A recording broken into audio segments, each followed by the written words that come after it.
The air on the alien planet was thick with an unfamiliar scent, a mixture of blooming flowers and something metallic. The sky above was a soft shade of purple, and the suns, two of them, cast a warm glow that reflected off the white stone buildings. The planet was stunning, in a way that almost felt unreal. Standing in the middle of a grand hall, I couldn't help but feel out of place. I wasn't supposed to be here.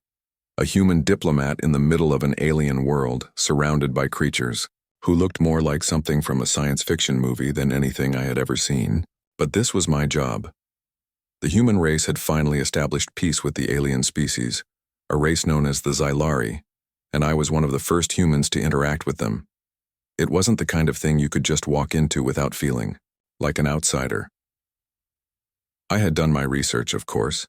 The Xylari were known for their beauty, their intelligence, and their ability to manipulate technology in ways that humans could only dream of. But none of that prepared me for her. Her name was Lyra. Tall, with skin that shimmered like the moon, her violet eyes piercing through every glance. Her long, dark hair flowed effortlessly behind her as she moved, and there was an aura of power about her that was undeniable. She wasn't just a leader, she was royalty. A princess, to be precise. When I first met her, I thought she was just another dignitary at the peace talks. But the moment our eyes locked, something changed. It was as if a switch had been flipped. I felt it deep inside me, a pull I couldn't explain. It wasn't just attraction, it was something stronger, something magnetic. And it was clear that I wasn't the only one who felt it. The negotiation went as expected, formal, a little awkward, but overall successful. But as the last of the guests began to leave, I was left alone with her. The room had emptied, and the tension between us hung in the air like a thick fog. "Human," she said, her voice low and commanding. "Come closer." I hesitated for a moment, unsure if I should even move, but something about the way she spoke, the way her gaze never wavered, made my feet move on their own. "I have a request," she continued, her eyes locking onto mine, with an intensity that sent shivers down my spine. "Bear my children." I blinked, convinced I had misheard her. The words echoed in my mind as if the universe itself was mocking me. This couldn't be real. Her expression remained serious, her gaze unblinking. "You heard me. I want you to bear my children, human." I took a step back, my mind racing to catch up with the situation. Was this some kind of test? Was she playing a game with me? But the seriousness in her eyes left no room for doubt. This was real. She meant what she said. I could feel my heart pounding in my chest as I tried to process her request. It was insane, absurd even. Why would she want a human to bear her children? But there was something about her, something in the way she spoke that made it difficult to refuse. "You want me to have your children?" I asked, my voice coming out more shakily than I would have liked. "Yes," she replied simply, her gaze unwavering. "I'm the last of my line. My people are dying and we need a solution. Our genetics are fading. We need new blood, human. And you—" She stepped closer, her breath warm on my skin. "You are strong, resilient. Your species can survive anything. We need that." It wasn't the answer I had expected, but as I stood there listening to her, I couldn't deny that. There was a certain logic to it. The Xylari were a dying race, their numbers dwindling. If there was a way for them to survive, it would have to be with new blood, human blood. I opened my mouth to speak, but no words came out. I didn't know what to say. Part of me wanted to laugh, to call her crazy. The other part, though, the part that had been drawn to her from the very first moment, wanted to say yes. This was insane, right? But my heart was telling me something different. This wasn't just a proposal for survival. There was something more in her eyes. A hope. A desire for something more than just saving her species. And that hope, that connection, was enough to make me answer before I even knew what I was saying. "Yes," I heard myself say. She didn't smile, didn't show any signs of excitement, but there was a slight shift in her posture. A subtle release of tension that had been there since the moment we met. "You will not regret this," she said, her voice softer now. "I will ensure that you and your people are not forgotten. This is not just about survival. It is about forging a bond that will change everything. The room felt even warmer now, and I couldn't shake the feeling that I had just agreed to something far bigger than either of us could comprehend. The rest of the night passed in a blur. As I lay in bed, I couldn't help but wonder what I had just gotten myself into. A part of me wanted to back out, to run back to Earth and forget all about this alien world. But I knew that wouldn't happen. Something had changed in me tonight. And whatever that change was, it was too late to undo. The days that followed were a whirlwind, each one blurring into the next. After that shocking conversation with Lyra, the princess of the Xylari, I found myself questioning everything I knew, about myself, about humanity, and about what it meant to be a part of something bigger. The agreement I had made, something so strange, so outside the realm of possibility, kept echoing in my mind. It felt unreal, yet I couldn't deny the pull that had driven me to say yes. I was still on her world, trying to understand the culture, the customs, and most importantly, my place in it all. The Xylari were unlike anything I had ever encountered. Their city was full of towering spires that stretched far above, almost as if they were reaching for the two suns that bathed the planet in warmth. The buildings were constructed from a material that shimmered like liquid, and their streets were lined with strange, colorful plants that seemed to hum in the breeze. But it wasn't just the city that felt otherworldly, it was the people. The Xylari were elegant, almost ethereal in their movements. They had long, slender limbs and glowing skin that shimmered under the sun's rays. Their eyes, like Lyra's, were a striking shade of violet, piercing and full of secrets. They were beautiful and intimidating, a race that had perfected the art of appearing both regal and untouchable. I had been invited to spend time with Lyra in the royal palace, where I was given a suite larger than any hotel room back on Earth. Despite the luxury, it felt more like a cage. I was kept under constant surveillance, always surrounded by guards or attendants who treated me with cold, polite indifference. There was no sense of privacy here, and every step I took was monitored. But even so, I couldn't shake the feeling that I was being pulled into something I wasn't prepared for. Lyra was different, though. She was always near, always watching. Every time I tried to distance myself, she was there, her violet eyes following me like a magnet. She would come to my room in the evenings, not as a ruler, but as someone I had come to know. We would talk about her people, about the future of her species, about what it would mean for us to have a child together. Her reasons were clear. The Xylari were dying, their reproductive system was failing, and their numbers were dwindling. They needed new blood, new genes to survive. And that was where I came in. Humans, with our resilience and adaptability, were the perfect solution.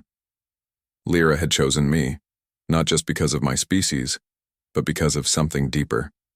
She saw in me something that others could not, a potential for something greater. But as the days passed, I began to wonder what this really meant for me. Was I just a means to an end? Was this child, this union, just a scientific experiment, a desperate attempt at survival for an entire species? And if it was, where did that leave me? It wasn't just the pressure of the decision that weighed on me. It was the bond I was forming with Lyra. I couldn't deny the pull I felt when she was near.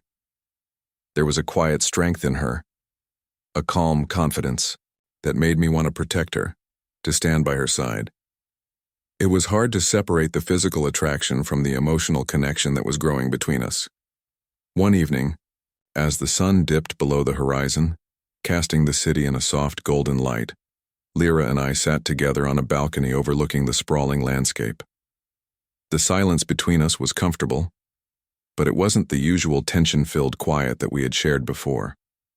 This time, it felt like something was different, like the air was charged with an unspoken understanding. "You've been thinking about it, haven't you?" she said, her voice low and steady. I turned to her, unsure of what to say. "About you? About what we're doing?" She nodded, her eyes never leaving mine.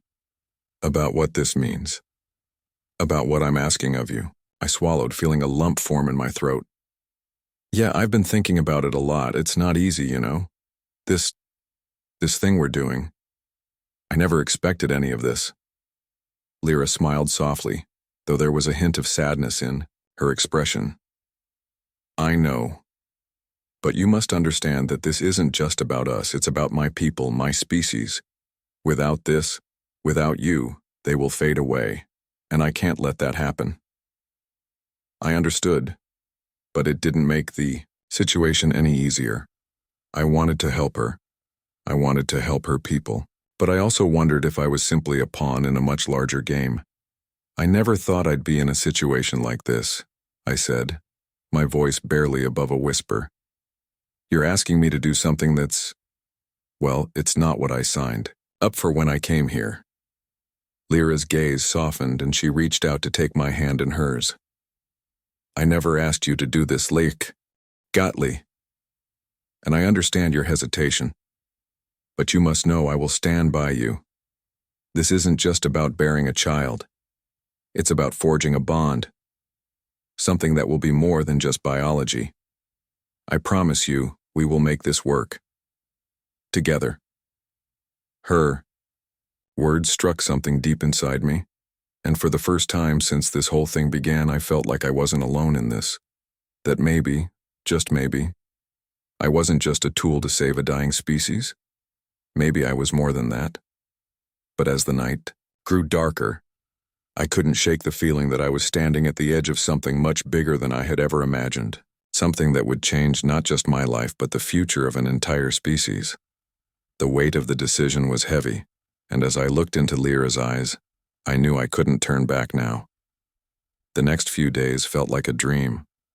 A strange, overwhelming, and confusing dream that I couldn't wake up from. I had agreed to bear Lyra's child, something that felt like the beginning of a new chapter, not just in my life, but in the history of two entire species. Yet every moment I spent with her, I couldn't shake the feeling that the weight of this decision was growing heavier with each passing hour. Lyra had made it clear that this was more than just a biological need. It was a bond between us. A promise that we would work together, that I wouldn't just be a tool to save her people, but a partner. Still, it was hard not to feel like an outsider in this world of shimmering cities and alien customs. I'd come to this planet as a diplomat, a representative of Earth, but now I was something entirely different. Now, I was part of something bigger than myself.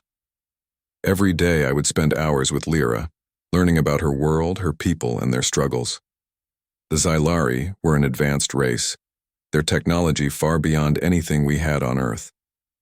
But despite all their knowledge and power, they were on the brink of extinction.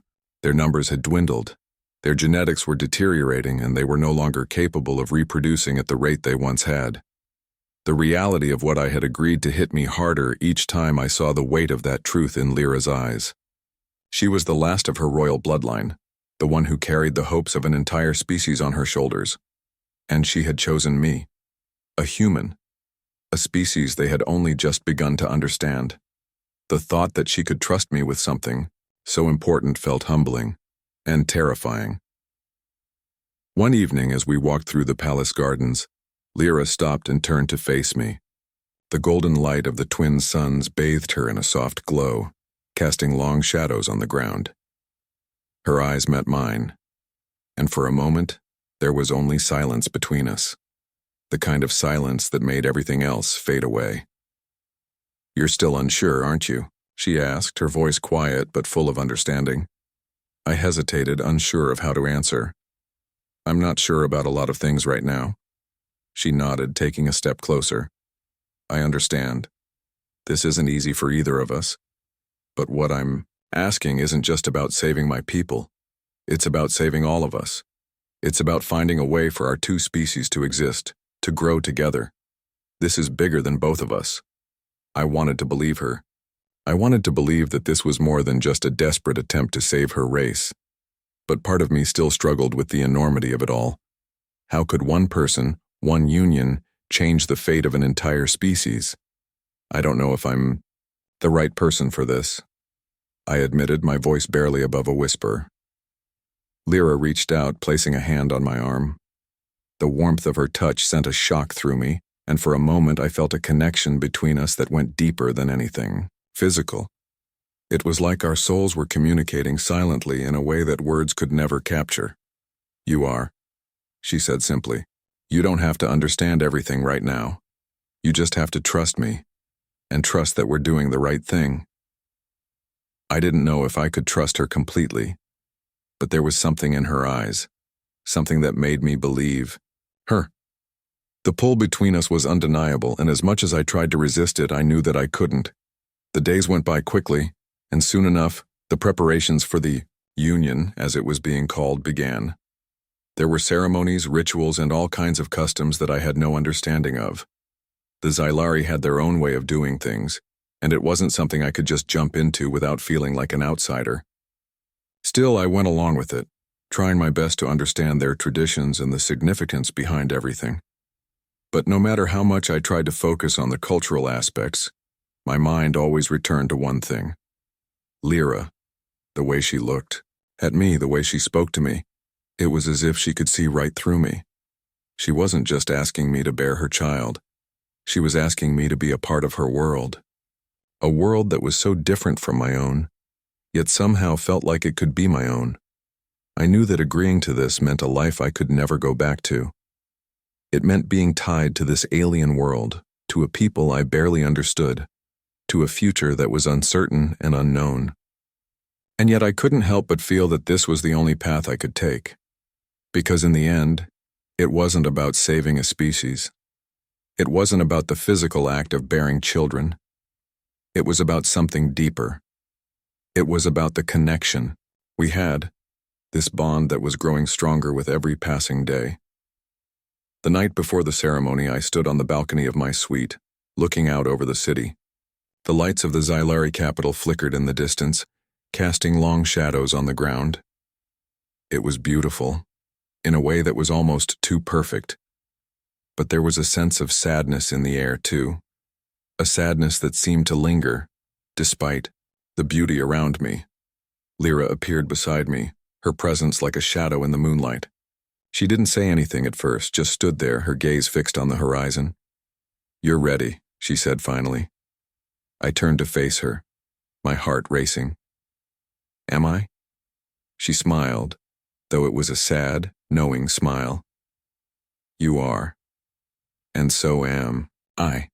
As the stars began to twinkle above us, I realized that this was it, the moment when everything changed.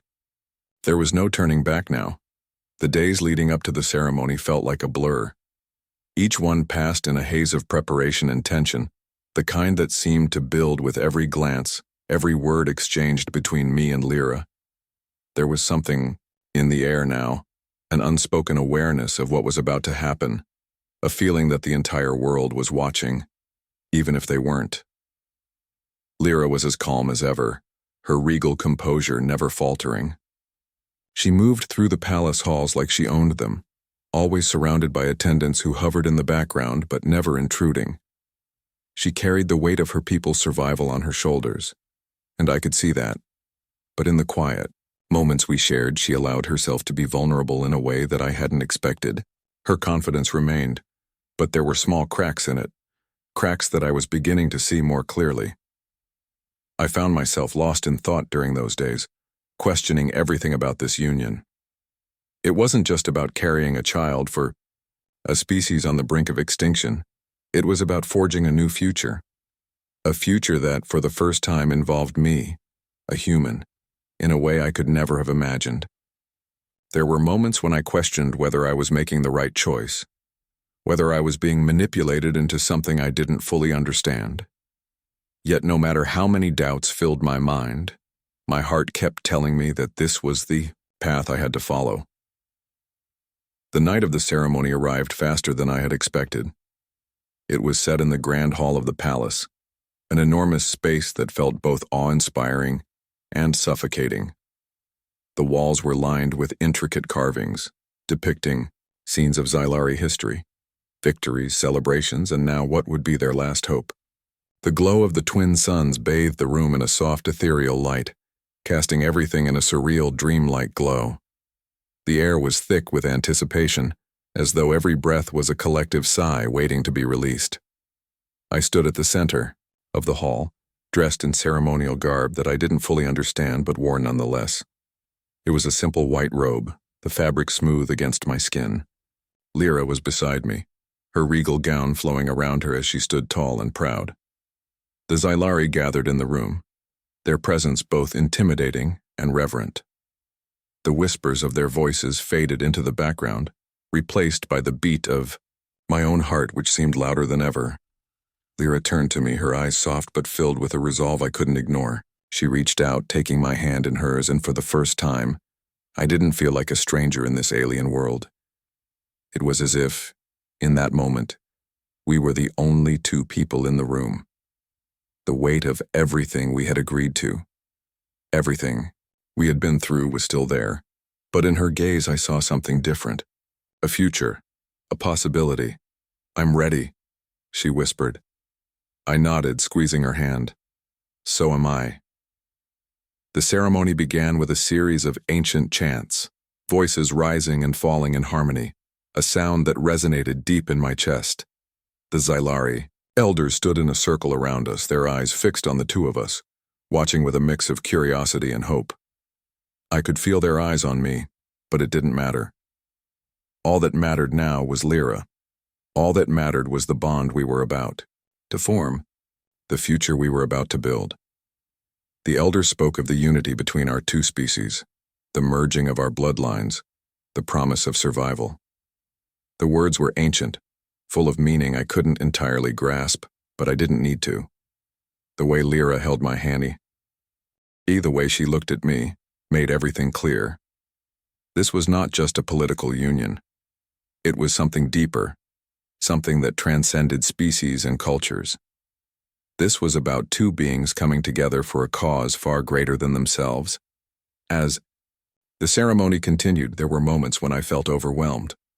The weight of the responsibility, the expectations of the Xylari, the unknown future that stretched out before us, it all seemed too much to bear. I wanted to pull away, to run, to hide from the enormity of it all. But every time I looked at Lyra, I found my resolve. She was here, she was with me, and for better or worse, I was with her. The final part of the ceremony was simple. The elders stepped forward, placing their hands over ours, and in that moment, something shifted. It was subtle at first, a sensation that hummed in the air, like an electric current running through my veins. I could feel Lyra's presence more clearly than ever, as though our connection had deepened in that instant.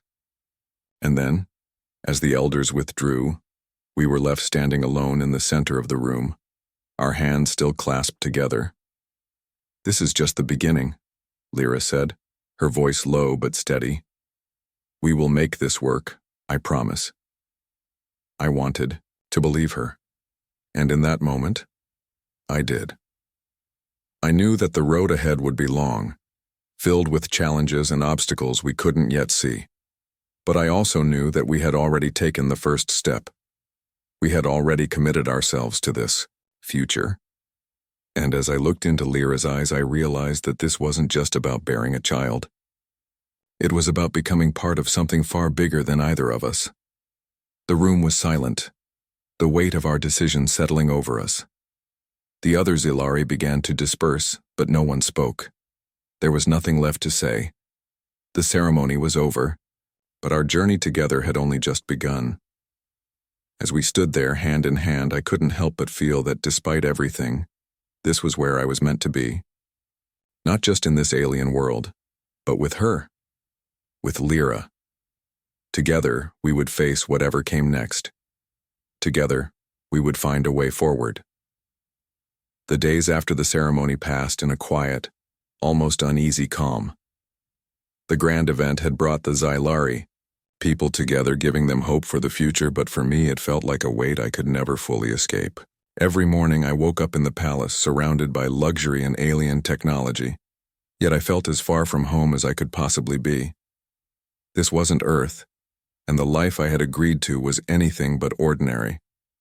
Lyra was always near. We spent more time together now. And though I had initially feared the bond between us might be artificial, formed out of necessity rather than choice, There was no denying the connection that had grown between us. I could see it in her eyes. She wasn't just fulfilling a duty to her people. She truly believed in this. In us. She was still the strong, regal leader she had always been. But now, in our quiet moments, I could see the cracks in her facade. Her people had placed their hope in her, and the pressure of carrying that responsibility weighed heavily on her shoulders. It wasn't just the survival of her species that she was concerned about. It was the future. A future she couldn't control alone. As we spent more time together, I began to learn more about her struggles. The Xylari weren't just a dying race, they were fractured. Their society was built on honor, pride, and history, but there were factions within the species that saw this union as a weakness, a last-ditch effort to cling to life. Not everyone was on board with the idea of bringing a human into their bloodline, especially one as untested and unknown as mine. I saw the tension in Lyra when she spoke of her people's divided opinions. It wasn't just the elders who questioned this bond. It was the warriors, the scholars, the leaders who had once guided her world with certainty. They were not ready to accept that the fate of their future might rest in the hands of a human. "Do you ever wonder if you made the wrong choice?" I asked her one evening, the words slipping out before I could stop them.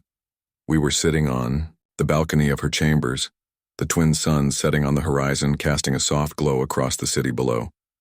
Lyra's eyes flicked to me, her expression unreadable. "I don't have the luxury of second-guessing myself," she said, her voice tinged with a sadness I hadn't noticed before. "My people need this. They need you. And I need you." The way she said it, with such quiet certainty, left no room for doubt. She wasn't just speaking as a leader. She was speaking as a woman who had placed her faith in me, in us, and I couldn't help but feel the weight of her trust. I had come to this planet as a stranger, an outsider, but now as I stood beside her, I felt like I was a part of something far bigger than myself. It wasn't just the physical act of bearing her child that bound me to her and to her world. It was the connection we had forged, the love that was growing between us. It was the shared understanding that we were both in this together, no matter what the future held. Still, there were moments when I felt overwhelmed. The pressure to succeed, to be the one who would ensure the survival of an entire species, was almost too much to bear.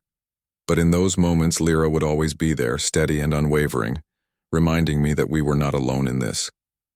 She was my strength and I would be hers. One night, as we sat together, the weight of the world outside seemed to fade away. There were no expectations, no duties to fulfill. It was just the two of us, in that quiet space, sharing a moment of peace amidst the chaos. Lyra leaned into me, her head resting on my shoulder, and for the first time since arriving on this strange world, I felt a sense of calm. "You don't have to be perfect, you know," she whispered, her voice soft and comforting. "None of this is perfect, but together we'll make it work." Her words hit me harder than I expected. There was so much about this world, about this union, that felt foreign to me. But in that moment, I understood what she meant. It wasn't about being perfect.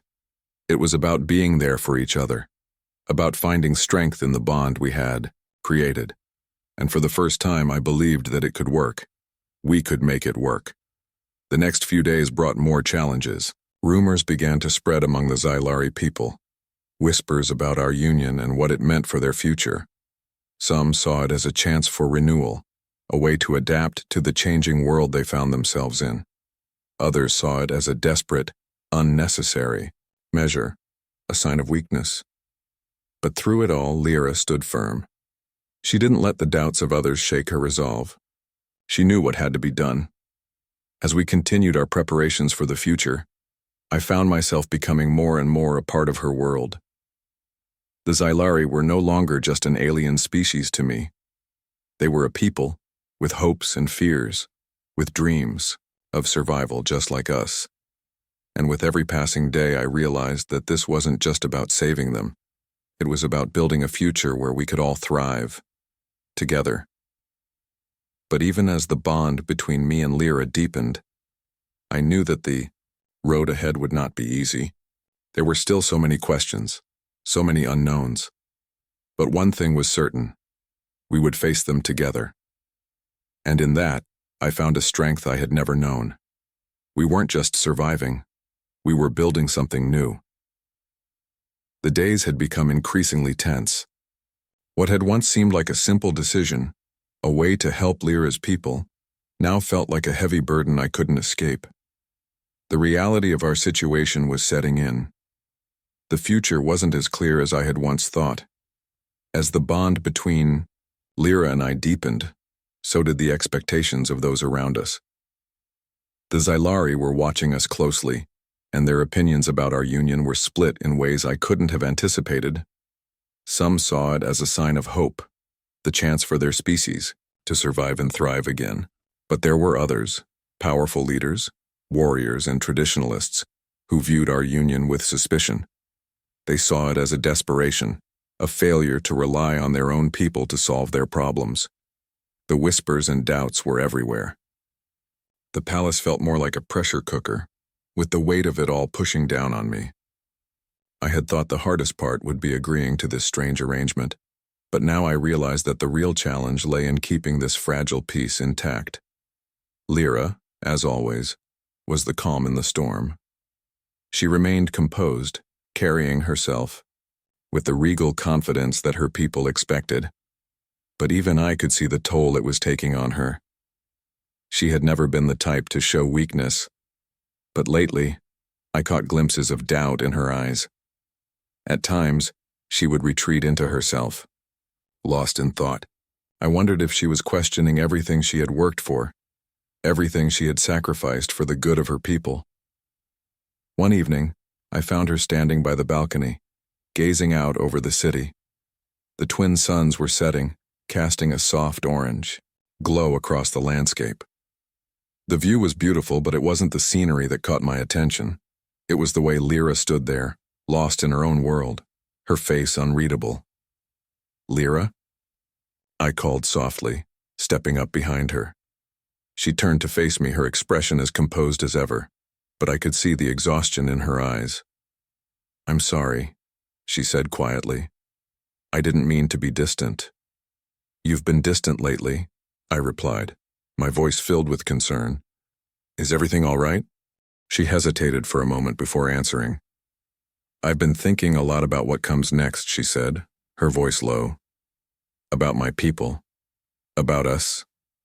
I could feel the weight of her words, the uncertainty that had begun to creep into her. "That will make it work," I said, trying to reassure her. "We have to." Lyra gave me a small, tired smile. "I want to believe that. But the pressure is mounting. Every day, more and more people question our bond. They see it as a sign of desperation.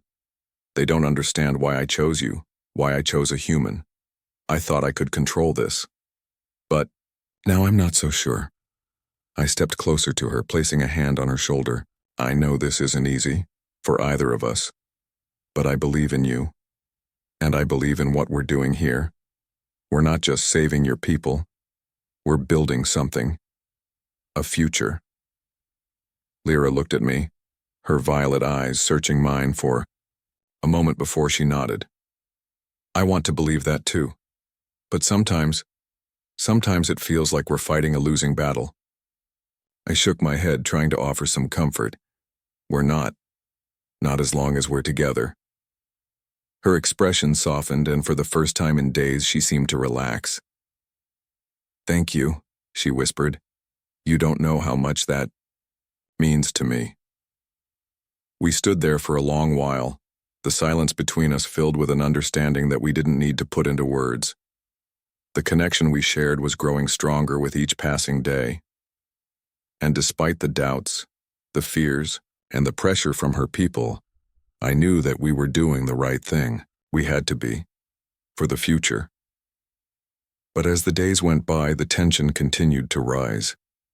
The factions within the Xylari grew louder in their opposition. There were protests in the streets, and whispers of rebellion began to spread through the palace halls.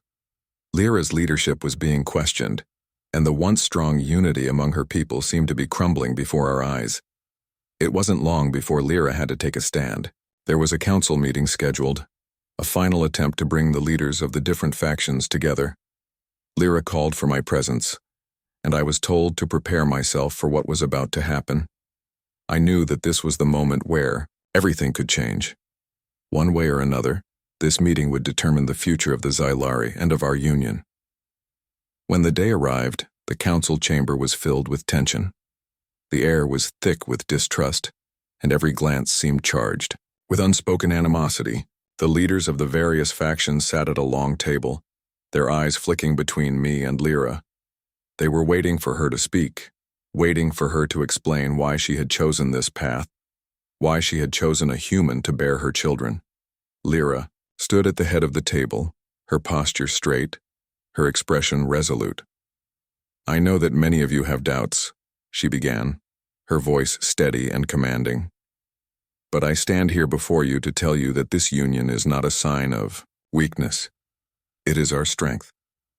The strength of our people lies in our ability to adapt, to change, and this is the change we need. A new future, a future where the Xylari survive and thrive." Her words hung in the air, and for a moment, there was only silence. But then one of the older leaders, a warrior who had once been a close advisor to Lyra's family, spoke up. "You ask us to trust in this human, to believe that he will be the savior of our race. How can we accept such a thing?" Lyra's eyes never wavered as she responded, "Because this human is the future. His people, our people, will share a destiny.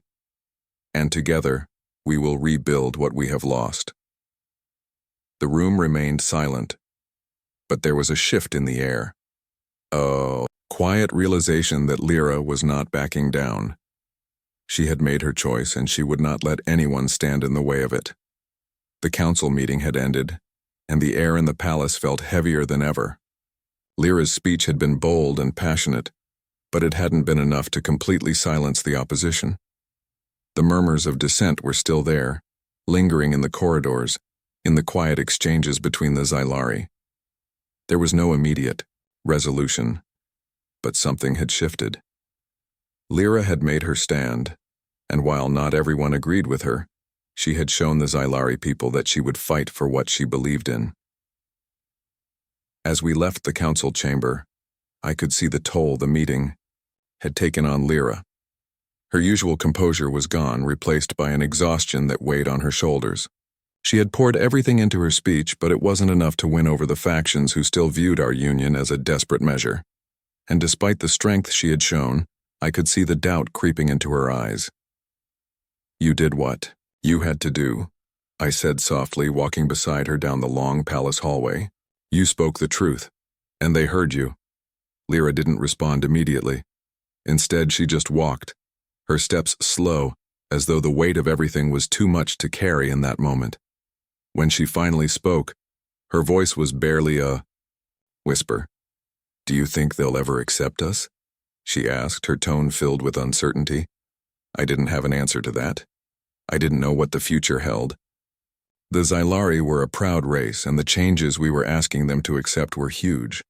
But I also knew that we couldn't keep waiting for everyone's approval. Our bond, our future, it had to come first. "We don't need their approval," I said, looking at her. "We only need each other. We've already taken the first step. Now we just have to keep moving forward." She met my gaze, her eyes searching mine for something, reassurance perhaps, or a sign that we weren't alone in this fight. And in that moment I realized how far we had come. The decision to unite our species wasn't just about survival anymore. It was about something deeper, something personal. We were building a future not just for the Xylari, but for ourselves. Lyra stopped walking and turned to face me, her expression serious. "There are still those who will try to stop us," she said. "People who don't believe in this, who think it's a mistake. I can't promise that it will be easy or that everyone will accept what we're doing, but I can promise you this. I will never give up on us, on you." Her words filled me with warmth, but also a deep sense of responsibility. It wasn't just about bearing her child anymore. It was about being her partner in every sense of the word. This wasn't something I had signed up for casually, and I knew it would be a long and difficult road. But I also knew that Lyra and I were in this together, and that made all the difference. "We're already a team," I said, placing my hand on hers. "And I'm not going anywhere." The room around us seemed to fade away as we stood there, connected by the bond we had formed. The weight of everything we had chosen to do was still there, but now it didn't feel as heavy. Together, we could face whatever challenges came our way. That night, as we lay in the quiet of the palace, the stars shining through the large windows of our room, I thought about everything that had led us to this point. I thought about the fear, the doubts, the opposition we faced, but most of all, I thought about Lyra, how she had shown me what it meant to fight for something greater than yourself, to believe in a future that others might not see yet. In the silence, I could hear her breathing softly beside me. I reached out and took her hand, feeling the steady warmth of her skin against mine. We didn't need to say anything more. We both knew what lay ahead: uncertainty, challenges, but also a chance to build something new, something that could change the course of history. As the days passed, the tension in the palace slowly began to subside. The factions within the Xylari remained divided, but they had no choice but to accept that this union was happening. It wasn't just a political move anymore, it was a reality. And though there were still whispers in the halls, Lyra's leadership grew stronger as the weeks went by. The bond between us too deepened. What had begun as a strange, impossible proposition had turned into something more profound. The connection we shared was no longer just about duty. It was about love, something that neither of us had expected when we first met. It wasn't perfect, but it was real, and that was enough. One day, as the sun set over the palace, painting the sky in hues of pink and gold, Lyra turned to me with a smile that made my heart skip a beat. "I think we're ready," she said, her voice filled with a quiet determination. "Ready for the next step." I nodded, my heart swelling with a mixture of anticipation and excitement. The future was still uncertain and there would be obstacles ahead. But in that moment, I knew that we were ready to face whatever came next. Together. As I held her close, the world outside seemed to fade away. It was just the two of us now, bound by our shared promise, our shared future. The journey ahead wouldn't be easy, but we had each other. And in the end, that was all that mattered.